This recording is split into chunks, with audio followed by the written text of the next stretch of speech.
Par la crèche, Jésus naît symboliquement chaque année dans les églises et dans les foyers. Et encore plus nettement peut-être lorsqu'il s'agit de la crèche vivante, qui est une mise en scène. La crèche nous renvoie au mystère de l'incarnation. C'est quand même le mystère central de notre foi. L'incarnation du Fils de Dieu, Dieu se fait chair, l'infini entre dans la finitude. Et donc là, ça dépasse complètement l'entendement, ça ne peut être qu'un article de foi. La crèche a toujours été un puissant moyen d'enseignement religieux en ce qui concerne la Noël. Mieux faire comprendre aux fidèles, et après tout aux clercs aussi, au clergé, mieux faire ressentir aussi, par les yeux, par les oreilles, la naissance du Christ. Donc pour l'initiation chrétienne, chez les catholiques, la crèche est très importante. Et quand on contemple Noël, on est lavé un instant de tout le poids aussi de l'existence. On est allégé, on redevient enfant.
Ce concert a lieu ici à Sainte-Anne-de-Ré, on va dire depuis une dizaine d'années. Nous avions environ 130 enfants du CE2 à la terminale qui chantent lors de ce concert et accompagnés de leurs professeurs, tantôt à l'orgue, tantôt à la direction, voire d'autres instruments. Au total, 140 personnes environ. L'ensemble du programme illustre Noël, bien entendu, puisque c'est le concert de Noël des chœurs de la maîtrise, et dans des styles, des périodes extrêmement variées, donc un panel très large de la musique autour de Noël.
L'Avent, c'est l'attente de la venue Adventus du Seigneur, c'est-à-dire les semaines qui précèdent la Noël. C'est un temps liturgique, donc qui est constitué par un certain nombre de semaines au cours desquelles eh bien, le fidèle se prépare à la nativité. Autrefois, c'était un temps de jeûne et d'abstinence. C'est cette période, enfin, préparatoire.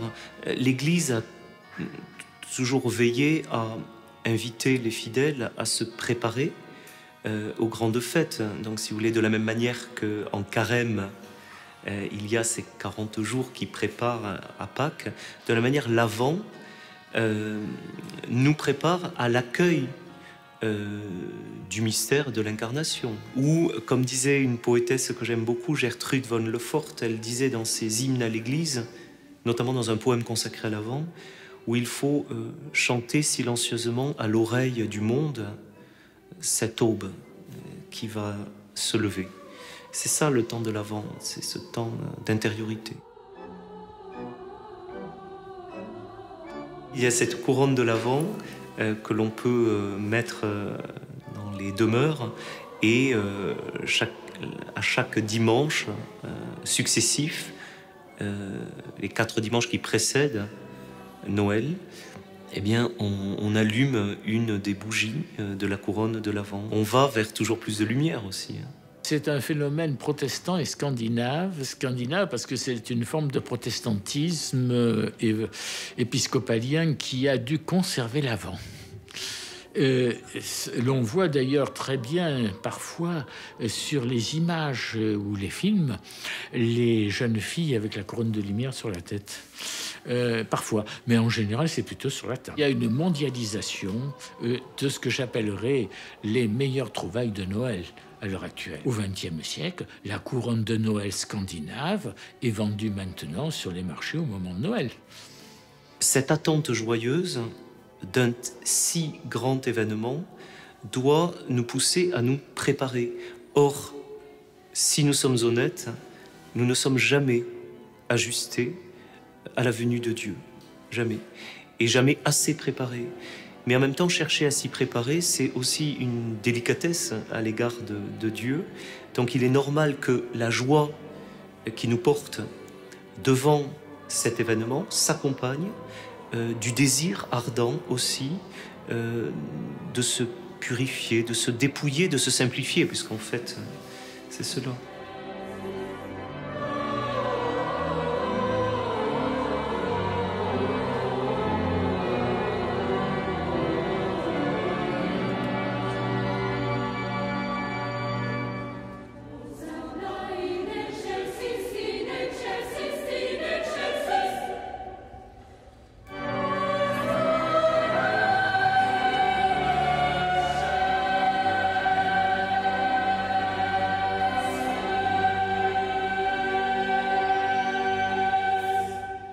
Avec l'Annonciation et la crucifixion, la nativité du Christ est le fondement de la théologie chrétienne, l'instant magique où Marie mit au monde l'enfant Jésus, le Fils de Dieu fait homme, pour aider tous les hommes à devenir eux aussi des fils de Dieu. Fruit, écrit encore Bossuet, de 2 virginités unies pour se conserver éternellement l'une et l'autre. Cette nuit-là commence pour Joseph la longue marche à travers les rayons et les ombres. Modeste est la crèche. Aussi offrira-t-il son cœur au nouveau-né. Un trône d'où Jésus répandra sur le monde les trésors de sa grâce. Nous sommes donc rentrés dans la basilique de la Nativité, cette grande église à 5 nefs latérales. Donc cette église a été construite par Constantin. En 313 après Jésus-Christ, l'empereur Constantin, avec l'édit de Milan, est l'empereur qui a permis aux chrétiens de construire des lieux de culte. Donc c'est lui-même qui a construit l'église dans laquelle nous sommes. Donc nous sommes devant la première église du monde, qui est presque restée à l'état constantinienne. On va pénétrer dans la grotte de la Nativité. Ici, nous sommes dans la partie centrale de la grotte. Sous l'autel se trouve l'étoile qui marque le lieu de la Nativité, cette étoile que les pèlerins qui descendent viennent vénérer. Lorsque Jésus est né, il y avait dans cette grotte Joseph, Marie. Selon la tradition, l'âne et le bœuf, ils étaient là. Il a été déposé par ses parents dans la mangeoire, en bois, qui se trouve à Sainte-Marie-Majeure.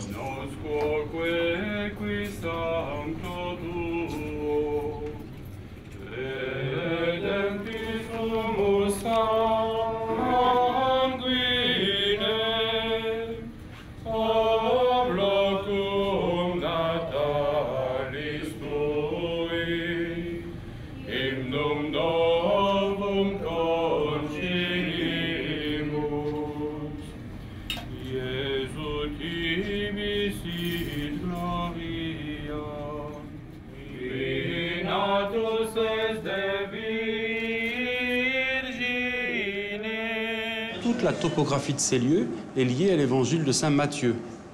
Tout à l'heure, on a vu l'enfant déposé dans la mangeoire que viennent adorer les mages. Dans la même grotte de la Nativité, juste en dessous, le prochain sanctuaire que l'on va voir, c'est le sanctuaire du tombeau des saints innocents. Donc on a toute la description de l'évangile de Matthieu dans ces grottes. Ici, on aperçoit le songe de Joseph. On aperçoit Joseph endormi en dessous. Et ici, l'ange qui lui apparaît, lui disant de fuir en Égypte. On peut se demander par où sont entrés Joseph et Marie cette nuit de Noël. Où était l'entrée naturelle de la grotte? Eh bien, l'entrée naturelle de la grotte était à ce niveau-là. Donc ici, vous avez l'entrée de la grotte. C'est par ici donc, que Joseph et Marie sont rentrés pour trouver refuge en cette nuit froide. Il paraît tout à fait logique de penser que le lieu de la Nativité soit où il se trouve, car une femme qui enfante se met le plus loin possible à la fois des regards indiscrets et des intempéries. Donc elle s'est réfugiée au fond de la grotte, et c'est au fond de la grotte, encore plus au fond, que se trouvait la mangeoire dans laquelle a été placé l'enfant Jésus. Il y a eu plusieurs possibilités de dates, dont certaines aujourd'hui très surprenantes, puisqu'elles se situent en plein été. Et pendant longtemps, on a oscillé entre le 6 janvier, qui est d'ailleurs la date orthodoxe, et le 25 décembre. Que cela coïncide avec le solstice apparent, non réel, mais apparent, c'est vrai. C'est à ce moment-là qu'on célèbre la naissance de l'astre véritable, enfin, de celui qui inaugure l'aube aussi nouvelle, le Christ. Donc, ce n'est pas un astre matériel qu'on célèbre ou une lumière matérielle, c'est vraiment la lumière venue dans le monde. Il était une fois un pauvre hameau d'Israël qui vit naître par une nuit de froid le royal enfant de Noël, et dit qu'il ne savait pas qu'il leur était né un roi, et dire qu'il dormait les gens de Bethléem.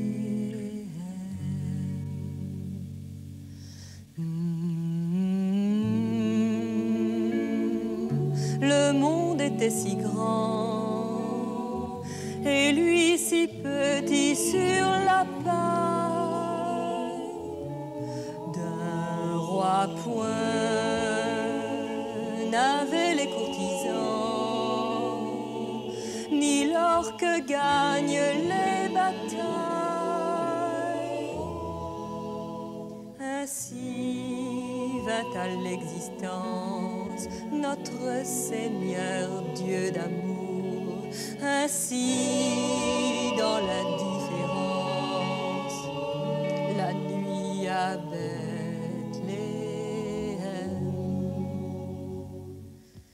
Une étoile a conduit les bergers près de Joseph et de Marie.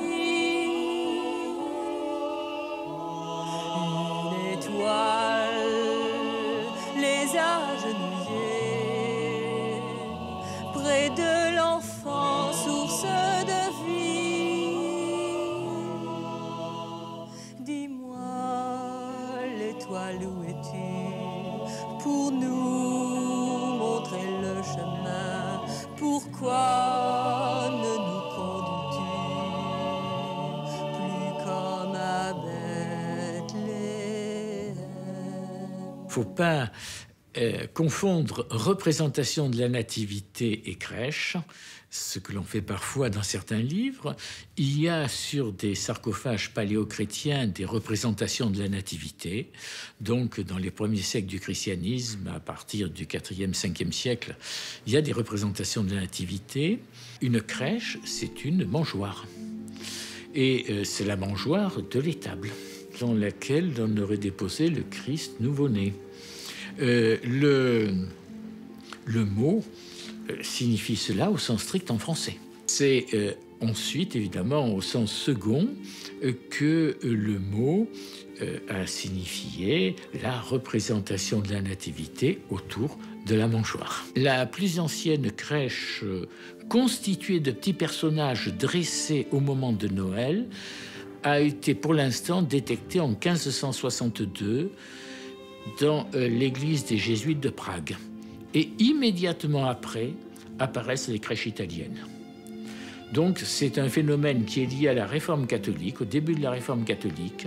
Au début, c'est un objet tout à fait religieux. On fait la crèche sur un autel d'une église et la crèche est un objet de piété, de dévotion. Ce qui se produit au cours du XVIIIe siècle, c'est effectivement la multiplication des personnages. Les premières crèches avaient essentiellement la Sainte Famille, l'âne et le bœuf, et puis les bergers et les mages. Et puis l'on a pris appui sur une phrase des évangiles qui dit que les bergers avertissent le reste de la population pour montrer la société entière dans la crèche. Alors là, c'est en particulier le phénomène extraordinaire qui se produit à Naples dans la seconde moitié du XVIIIe siècle, lorsque, avec Charles III de Naples, les crèches sont un objet d'émulation entre les courtisans à l'intérieur de la cour, et que l'on réalise de gigantesques crèches avec des figurines qui sont sculptées par des sculpteurs renommés. Et c'est à ce moment-là donc que la crèche devient la représentation lilliputienne de la société. Alors évidemment, il y a là un phénomène extrêmement intéressant puisque les diverses catégories sociales viennent elles-mêmes se contempler à travers la crèche.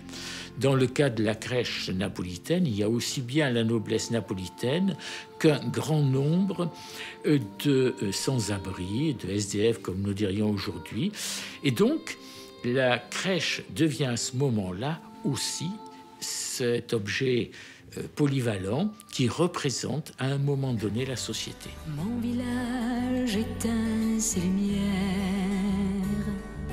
la lune se noie dans la rivière, tout dort derrière les portes closes, la nuit descend fermer les roses, là-haut comme autant d'étincelles. Dans mon village qui sommeille, le ciel allume ses étoiles, la paix tout doucement s'installe. Mon village s'endort l'air grise, c'est un voile léger sur le toit de l'église. On ne saura jamais la précise, on vient de commencer l'heure grise. On ne saura jamais la minute précise, on vient de commencer l'heure grise. Un pigeon aux plumes d'ardoise se découpe en ombre chinoise sur les bras d'un char immobile. Dormez, pigeon, tout est tranquille, doucement frôlé par la brise. Dans mon village à l'heure grise, les feuilles dansent et se balancent, tout est douceur, tout est silence. Mon village s'endort l'heure grise, c'est un voile léger sur le toit de l'église. On ne saura jamais la minute précise, on vient de commencer l'heure grise. On ne saura jamais la minute précise, on vient de commencer l'heure grise. Mon village s'endort l'heure grise. soit de l'église. On ne saura jamais la minute précise où vient de commencer l'heure grise. On ne saura jamais la minute précise où vient de commencer l'heure grise.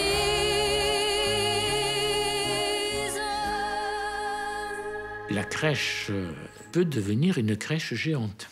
Par exemple, un certain nombre de familles établissent dans leur appartement de très vastes crèches, et d'ailleurs, il y a des concours de crèches. Les premiers concours de crèches ont révélé des choses tout à fait étonnantes. Il y avait des familles qui consacraient une partie importante de leur appartement, qui n'était pas grand, à faire une immense crèche.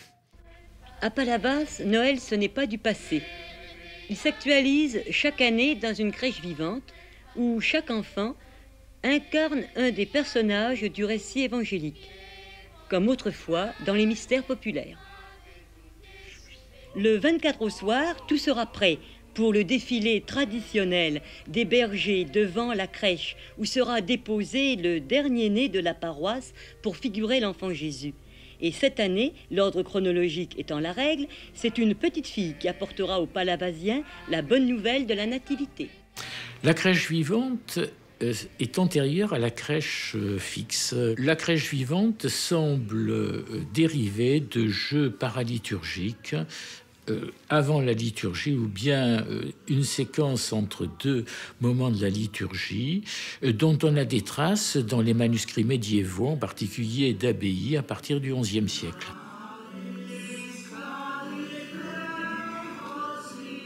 En 1223, lors de la messe de minuit à Greccio, François d'Assise a organisé une cérémonie autour d'une mangeoire qui symbolisait la crèche. Et il a fait venir de part et d'autre de cette mangeoire un bœuf et un âne. Alors, ordinairement, l'on considère que c'est le début de la crèche vivante. François fonda à Greccio un petit ermitage dans lequel une des grottes fut aménagée en chapelle. Et c'est dans cette chapelle que l'on date ce qu'on appelle communément le Noël de Greccio.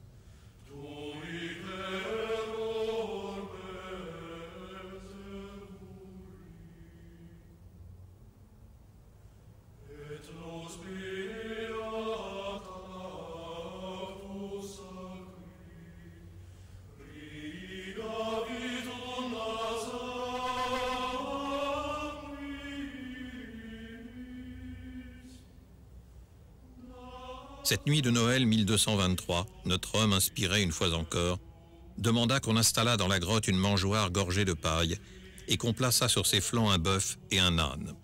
La messe fut dite devant une foule émerveillée dans laquelle se trouvaient certains qui jurèrent avoir vu François tenant dans ses bras l'enfant baigné de rayons. Pour François, quelques dernières heures de bonheur qui, dans l'imagerie populaire, feront de lui l'inventeur de la crèche de Noël. Si les franciscains ont accordé une grande importance à donc ce geste de François d'Assise, en revanche, les historiens l'ont un peu relativisé. En particulier, Charles-Marie de la Roncière a montré qu'en fait, en faisant célébrer la messe sur cette mangeoire, en fait, François d'Assise reprenait le rituel de Sainte-Marie Majeure à Rome, qui possède la relique de la vraie crèche. Et que donc, ce qui viendrait de lui serait plutôt les deux animaux qui d'ailleurs ne sont pas attestés dans les évangiles. L'âne, le bœuf. C'est une manière aussi, je trouve très belle, d'associer toute la création à ce mystère. Puisque toute créature, même un animal, il est créé par Dieu. Donc le fait qu'il y ait des animaux à la crèche nous signifie que toute la création, consciemment ou inconsciemment, mais toute la création reconnaît, à son insu ou pas, son origine créatrice. Donc tout rend grâce à Dieu.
La crèche vivante au sens strict, c'est vrai que c'est un phénomène très ancien. La mise en scène de la nativité a été en particulier forte à la fin du Moyen-Âge, au XVe siècle. Mais après le Concile de Trente, au moment de la Réforme catholique, ce mélange de sacré et de profane n'a pas beaucoup séduit le clergé.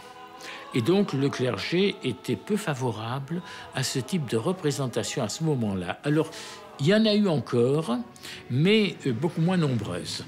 Et celles que l'on voit aujourd'hui dans les églises, ordinairement datent pour la plupart du XXe siècle, lorsqu'il s'agit d'une représentation dans les églises, et en particulier avant la messe de minuit.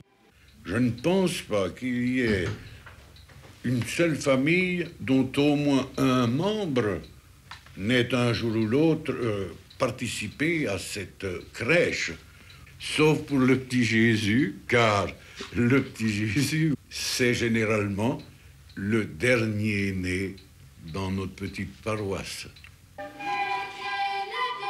C'est là, sans doute, que la crèche vivante au sens strict, c'est le plus développé à partir du moment où il a fallu ouvrir à l'avance les églises pour la messe de minuit, parfois 2 heures auparavant, et que donc il y a eu des veillées qui se sont créées et que le clergé a organisées. Assez fréquemment, effectivement, à ce moment-là, apparaît l'organisation d'une crèche vivante peu avant le début de la messe de minuit, avec des acteurs qui sont pris parmi les fidèles en général. C'est une tradition ici depuis 13 ans. Tous les enfants y sont passés un jour pour faire l'ange ou le berger. Grâce aux bonnes volontés, chaque 24 décembre, Saint-Michel retrouve son âme, celle du Berry. Aujourd'hui, vous est né un sauveur dans la ville de David. Il est le Messie, le Seigneur. Noël est un moment rare à Saint-Michel. C'est le seul jour de l'année où tout le village est pour une fois rassemblé. Chacun viendra adorer l'enfant Jésus quelques instants. La magie pétille alors dans certains regards.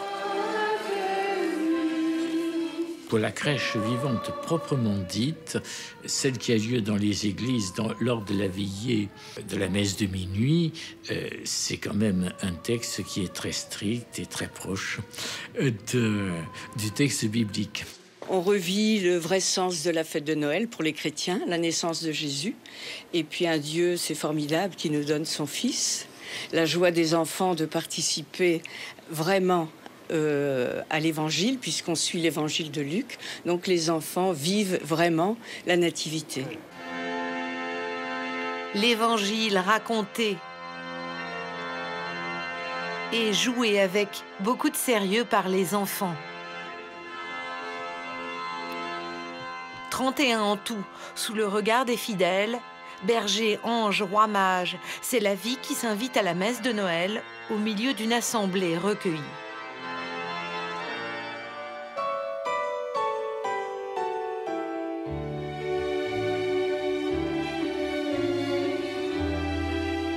J'ai fait 2 ans villageoise. La personne qui faisait Anne pendant ce temps-là a eu des soucis de santé. Un des responsables vient me trouver en me disant ben voilà Anne, tu as le nom prédestiné pour jouer la mère de Marie, quoi. Oh, je dis quand même, c'est pas évident, quoi. Il fallait apprendre le texte déjà et tout. Ça va faire 9 ans que je joue le rôle de Joseph. Les premières nuits, moi, je dormais pas. Puisque je répétais mon rôle toute la nuit. Là, j'étais réveillé, ça me revenait dans la tête. C'est une belle chose quand même de faire Joseph, je pense. Ah, bonjour Anne. Salut Gérard. Comment tu vas? Ça va et toi? Ouais. En Ouais. forme, ça va? Oui, ça va, aller, ça va. Ouais, ça va. Très bien, ouais. À chaque fois que je passais sur scène, quoi, je tremblais. Voir tous ces gens, là, 300 personnes à vous regarder, on a l'impression qu'ils regardent que nous, en fait. Maintenant, j'adore. Ah bah oui, je connais par cœur mon texte, tout, mes gestes, tout va bien. Pour moi, c'était plutôt les déplacements.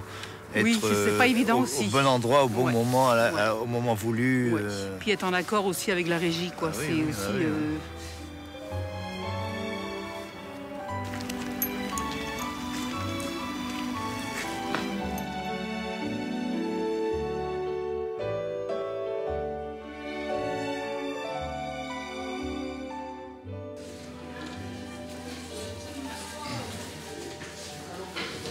Bonjour. Bon, on va commencer, on va s'habiller.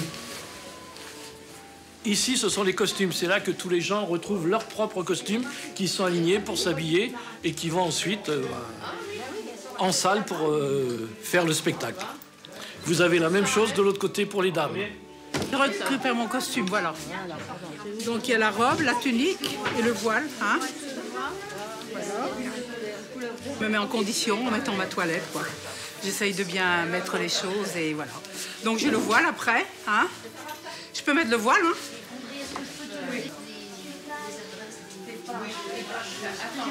Donc là, automatiquement, je suis dans, voilà. Vraiment dans le rôle de Anne, quoi. Hein. La tenue de Joseph. Presque magique, quoi. Moi, j'ai passé de Joseph à roi mage. On retourne dans des milliers d'années en arrière, des centaines d'années en arrière, milliers même d'années en arrière. Faut faire un nœud derrière, Odile. Oui, mais le temps que j'accroche des choses, parce que sinon ça va sortir sous le bois. Tu peux faire le nœud, là, Loulou? Tout le monde peut savoir. Tu le mets, tu fais que... Mais sinon ça tombe. Non, c'est pas vrai. Tu n'attaches pas le voile derrière? Non, mais non. Parce que... C'est pas un bonnet, c'est un voile.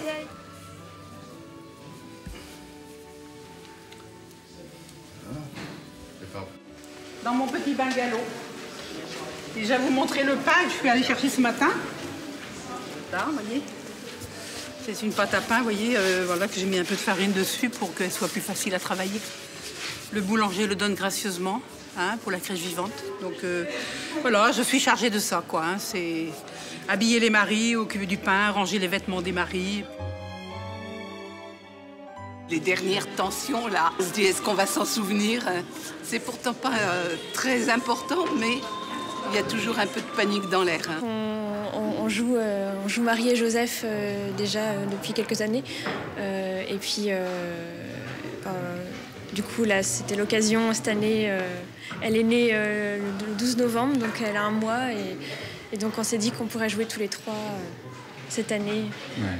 Toi, ça fait plus de 10 ans que tu fais la crèche vivante. Oui, j'ai commencé quand j'avais 11 ans. Donc, ça fait pas mal d'années. Et puis, en tant que villageoise d'abord, et puis après, dans le rôle de Marie. Je suivais Audrey, qui n'était pas encore mon épouse à l'époque. Et donc, ça fait quelques années qu'il est question que déjà on se marie. Alors, on s'est mariés. Tout le monde ici était un peu à nous chambrer là-dessus. Puis il était question aussi qu'on fasse un jour la crèche vivante avec notre enfant. Puis c'est tombé comme ça. Tout le monde est bénévole ici, donc c'est du temps qu'on donne. On est aussi assez libre dans la façon de le donner, quoi, hein, ce temps.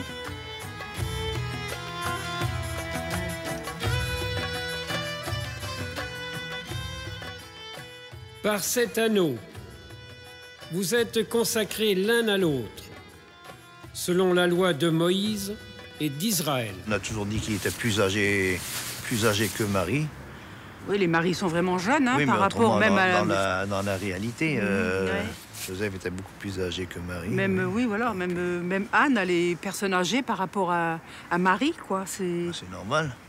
Oui, mais âgée, quoi. C'est la mère. Oui, mais âgée quand même, quoi. Oui, 13 ans, la gamine. Oui, d'accord, oui.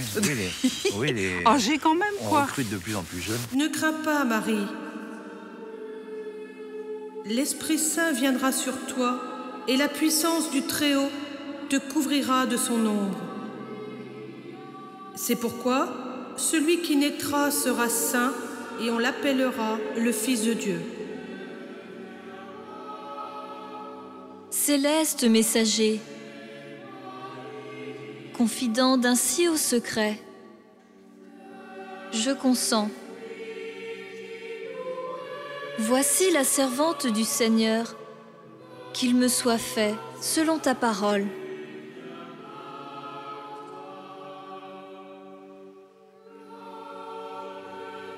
Et le Verbe s'est fait chair, et il a habité parmi nous. C'est impressionnant aussi parce que j'ai beaucoup vu de Marie avant. Et le fait de me voir dans le rôle, dans le costume, ça m'a fait bizarre. Et voilà, du coup, je trouve ça super impressionnant. Ouais. Comme c'est une femme qui se montre pas, qui est très, très humble, le fait d'avoir vu l'ange et d'avoir eu tout ce qui lui est arrivé, ça a dû beaucoup, beaucoup changer sa vie. Et Marie, c'est sûr qu'elle a compris la condition humaine, elle a compris tout ça, elle a été confrontée à ça. Élisabeth! Élisabeth! Marie! Quelle surprise!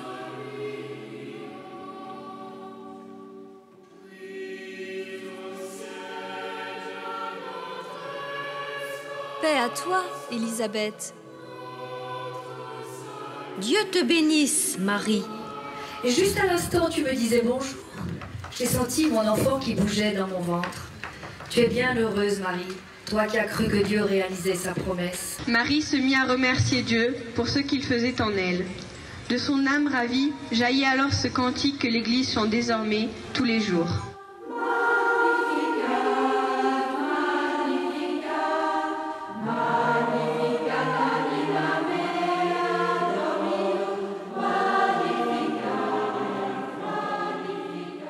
Magnificat, il est lié à l'épisode de la visitation. Bienheureuse dit Élisabeth à la mère du Sauveur, hein, bienheureuse es-tu. Et donc Marie reconnaît en fait la grâce dont elle a fait le choix de façon tout à fait imméritée par définition, et donc elle chante le Magnificat.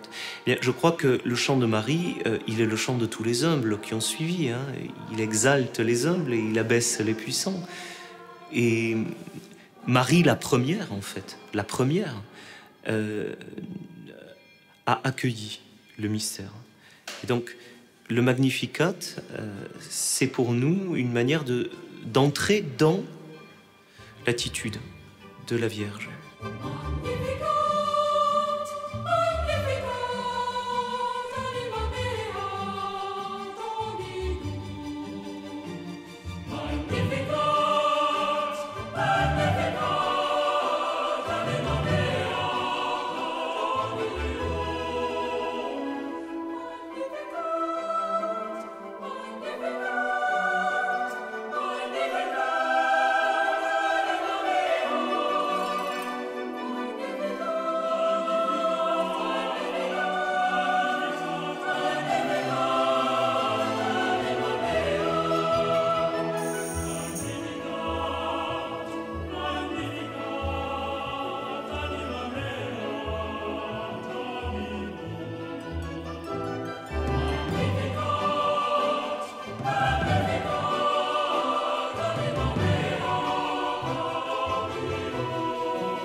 La crèche vivante fait partie de ce que l'on a appelé des scénettes paraliturgiques, permettant aux fidèles à la fois de mieux comprendre un épisode, et on peut la mettre en rapport avec les scènes de la Passion qui sont également mises en scène de façon vivante. Et également, il y a en particulier depuis François d'Assise un aspect très émotif dans la crèche vivante qui permet visuellement d'avoir en quelque sorte l'illusion de voir l'événement. Ah, c'est mignon, hein, c'est mignon. Hein. C'est émouvant. Moi, j'ai pleuré au début. Hein. Ah, oui. Franchement, j'ai pleuré au début. Même quand je jouais la villageoise, je restais regarder parce que j'aimais beaucoup. J'étais assise dans les bancs. Quand je ne jouais pas, je regardais les autres. Je pleurais à chaque fois. C'était comme ça. Bon, bah, avec le temps, voilà, ça va, quoi. Mais c'est vrai que c'est très émouvant. Il y a des scènes émouvantes.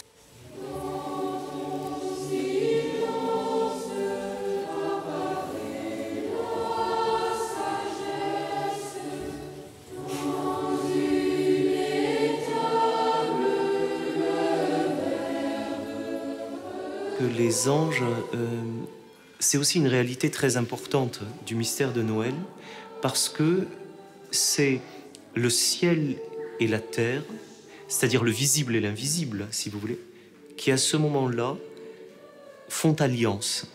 Nous sommes associés à la liturgie céleste et donc à l'office de louange des anges. C'est très très important, je crois, de se souvenir. Voilà pourquoi sans doute aussi Noël est associé à la joie, à la jubilation, parce que c'est d'abord la louange. L'ange est un intermédiaire entre Dieu et les hommes.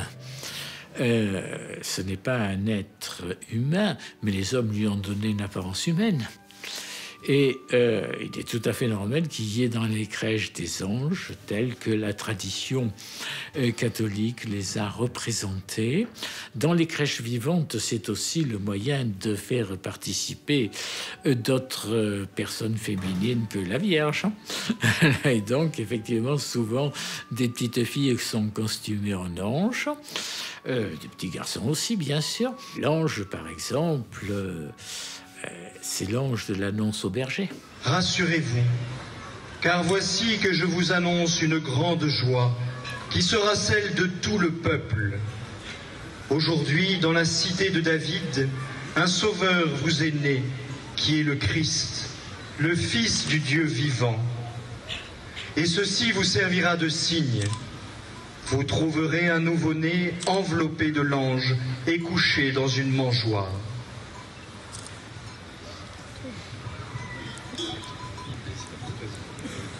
Et soudain se joignit à l'ange une troupe nombreuse de l'armée céleste chantant et louant Dieu. Dieu au plus haut des cieux, et paix sur la terre aux hommes qui l'aiment.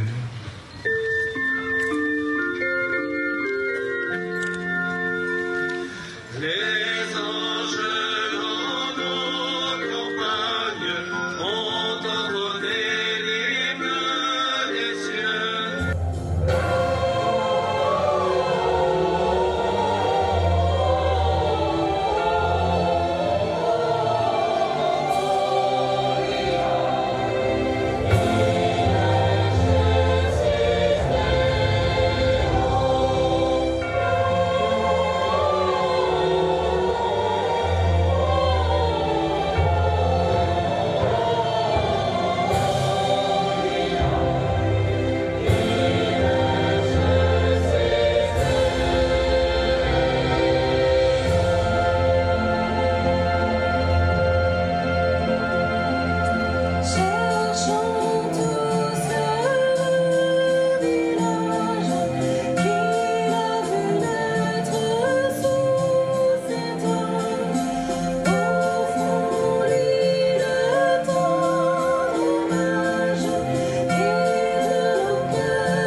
le Gloria des anges. Il nous rappelle aussi que c'est un événement d'une pureté, d'une lumière, d'une beauté sans ombre.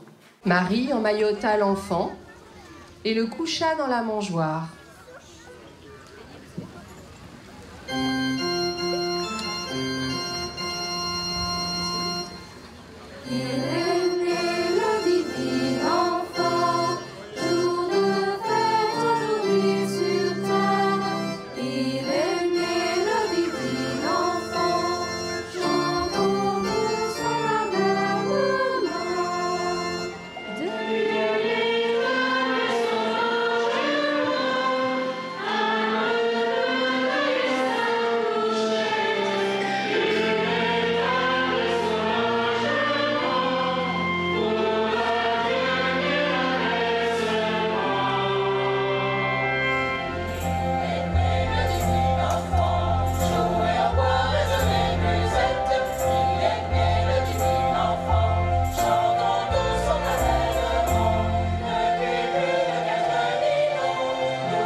Le divin enfant est attribué au prêtre provençal Pellegrin qui l'aurait écrit au XVIIIe siècle, ce qui paraît tout à fait vraisemblable.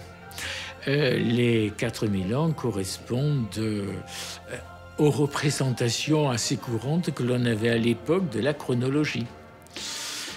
On sait aujourd'hui que le monde existe depuis beaucoup plus longtemps que ce qu'on croyait à l'époque, et donc la chronologie est évidemment différente. Il y a un autre air célèbre qui est le Minuit chrétien, qui a été créé au milieu du XIXe siècle par un languedocien mais rhodanien, Placide Cappeau, sur un air d'Adam, et qui a eu aussi une grande célébrité, et même une célébrité internationale, qui est moins pratiqué aujourd'hui, en particulier parce que ses paroles originales ne correspondent plus tellement à la vision de Dieu. Ce qui fait d'ailleurs que quand il est pratiqué, j'ai remarqué que les paroles ont été modifiées.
La crèche vivante, c'est un extraordinaire conservatoire des traditions et des langues régionales pour ces régions qui peuvent mettre en valeur de telles traditions. C'est un moment d'autant plus fort pour renouer avec les ancêtres, en quelque sorte, ou disons les anciens habitants du lieu, que l'on reprend des plats traditionnels pour le repas du réveillon ou celui de Noël, et qu'ensuite, il y a, étant donné que c'est la fin de l'année, une conscience du temps qui passe, qui fait que c'est un moment, effectivement, aujourd'hui, sans doute plus qu'autrefois, très fort, où l'on se tourne vers le passé du lieu. Voici de simples gens du terroir, qui labourent la terre et gagnent leur pain à la sueur de leur front. Ô Saint Joseph, je urfischen Segal. Ô Saint Joseph, Voici une gerbe de seigle. Je tue une tambora à du paqueta crampois, gré de Nulbo. Voici un pain et quelques crêpes bien de chez nous.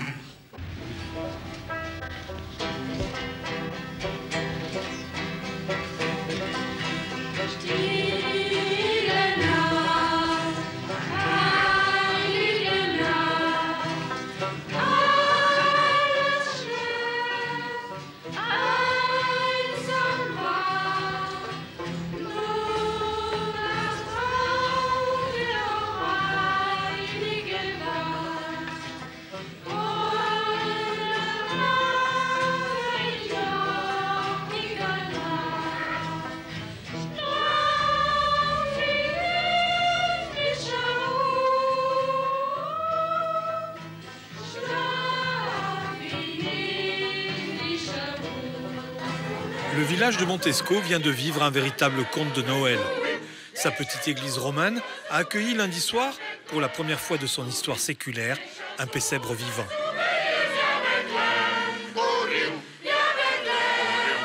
À l'initiative de la nouvelle municipalité, cette crèche a rempli à bloc la minuscule nef. Durant 1h30, tous les épisodes de la Nativité ont été interprétés et chantés en catalan par Las Veus del Bercol. Des moments inoubliables.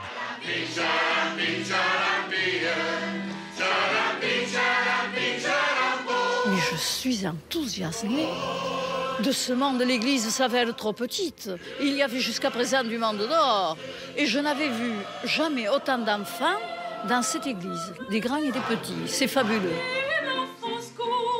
Ah, c'est formidable, c'est vraiment typique de la région et c'est intéressant à voir. Hein. Vous en aviez déjà vu avant? Non, pas aussi prenante.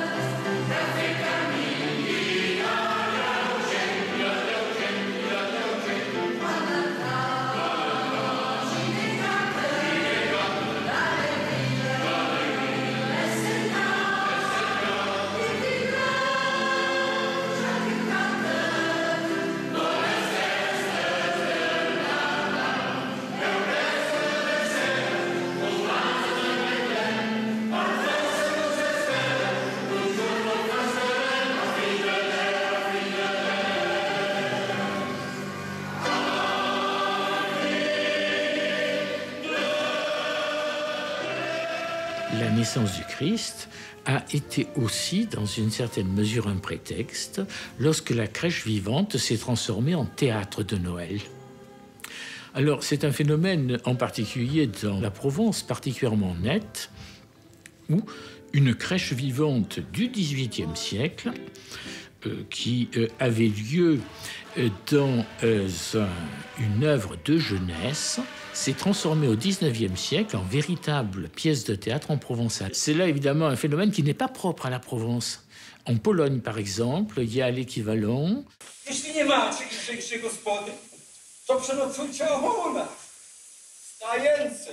Au Brésil.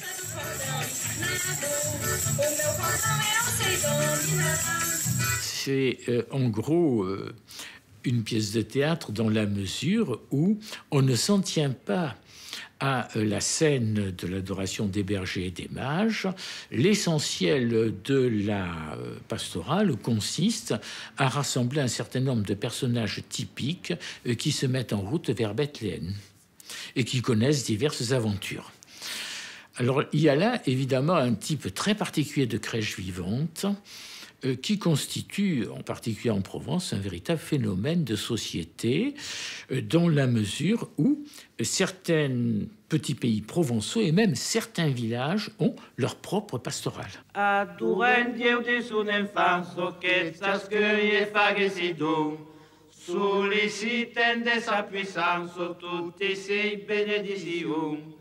Souhaitez tutti a Mario, au bon José à l'enfant Dieu, que belle ou arrive l'estieu, et disait tutti a Dieu. En général, quelqu'un a écrit le scénario qui ensuite est repris, mais qui est parfois enrichi.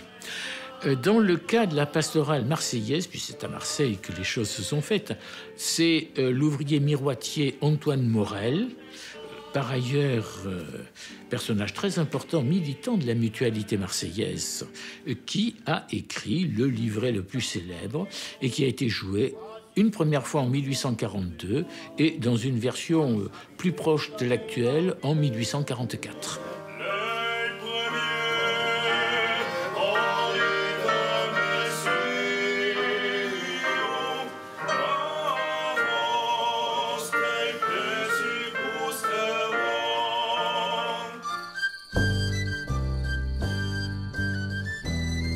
Allot, c'est une petite ville près de Marseille qui, comme Aubagne, sont aussi des conservatoires de tradition.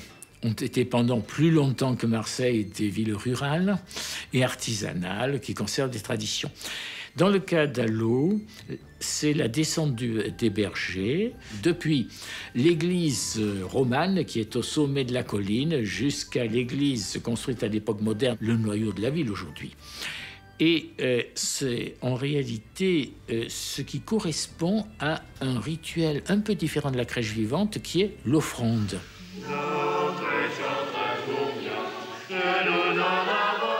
Avec celle des Baux de Provence, la veillée de Noël dans l'église d'Allot est sans doute l'une des plus profondément ancrées dans la tradition provençale. Ici, tout commence dans la colline qui surplombe le village. Son, lumière et effets spéciaux pour raconter en provençal l'histoire de la naissance de l'enfant Jésus. L'œil pastoureux, ce qui veut dire les patres. Aïe descendu de mon moulin, j'ai descendu de mon moulin, c'est le meunier qui chante ça. Si on vaincu tous les anciens pour réveiller Roustide, nous sommes venus tous ensemble pour réveiller Roustide, ce sont les vieux. Et tout ce petit monde, ce monde de gens simples, va adorer Jésus à la crèche. Et il préfigure ce que le Christ a voulu, c'est-à-dire annoncer la bonne nouvelle du fait qu'il venait sauver les hommes, surtout aux gens simples. La crèche comtoise, c'est un théâtre de marionnettes. C'est un théâtre de Noël sous forme de marionnettes. Je te salue Marie, toute jolie. Le Seigneur t'accompagne et le petit Jésus qui dort dans tes entrailles est béni. Mais qui êtes-vous? Et que dites-vous là? Marie, c'est Dieu qui m'envoie. Oh. Il t'a choisi et tu mettras au monde un enfant à qui tu donneras le nom de Jésus. Plus tard, il promet d'être grand. Oh. Mais alors, il me faut un époux? Dieu a tout prévu. Joseph est tout désigné. Joseph, mon voisin? Oh, soit, c'est fort bien. Ainsi soit-il. Merci, mon bon ange. Au revoir. S'il y a un problème, appelle-moi, je reviendrai. Au revoir. Oups. Au revoir.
Les rois sont des mages qui ont été transformés en rois au cours du premier millénaire, de même que leur nombre a été fixé à 3, uniquement parce que l'on énumère dans l'évangile de Matthieu 3 types de cadeaux: l'or, l'encens et la myrrhe.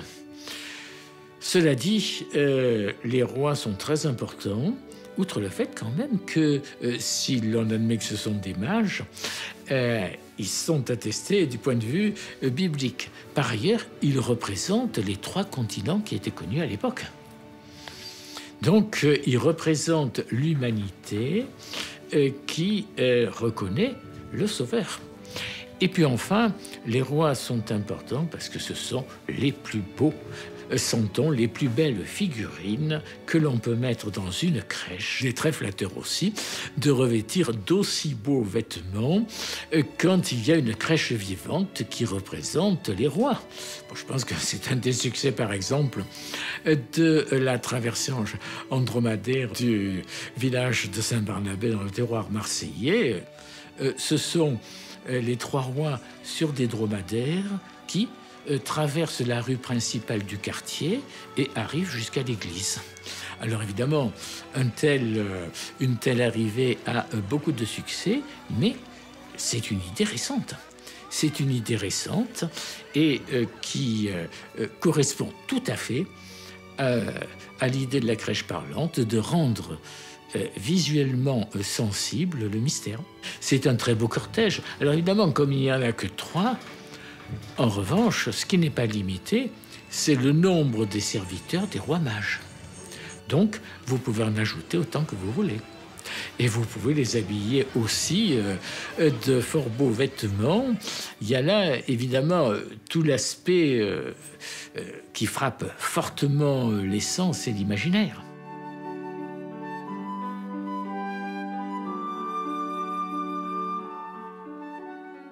Devant cet enfant, les rois de la terre, donc ceux qui représentent un pouvoir temporel, vont, comme le dira un auteur que j'aime beaucoup, Edith Stein, dans un texte qui s'appelle La crèche et la croix, vont déposer leurs attributs royaux.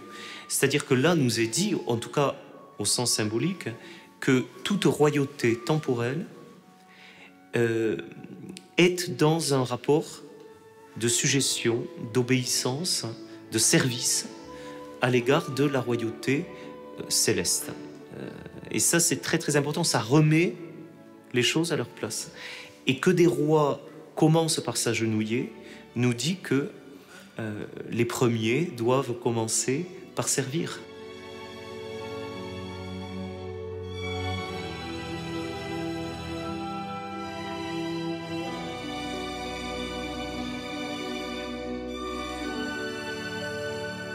On est dans l'émerveillement devant la crèche, on médite, on contemple, en fait, visiblement, ce mystère. Si la crèche arrive à réunir tant de personnes différentes, en âge, en culture, etc., autour de cet événement, c'est qu'elle rejoint en chacun ce que je crois être la part d'enfance, enfin ce qui est intact en nous.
Maria.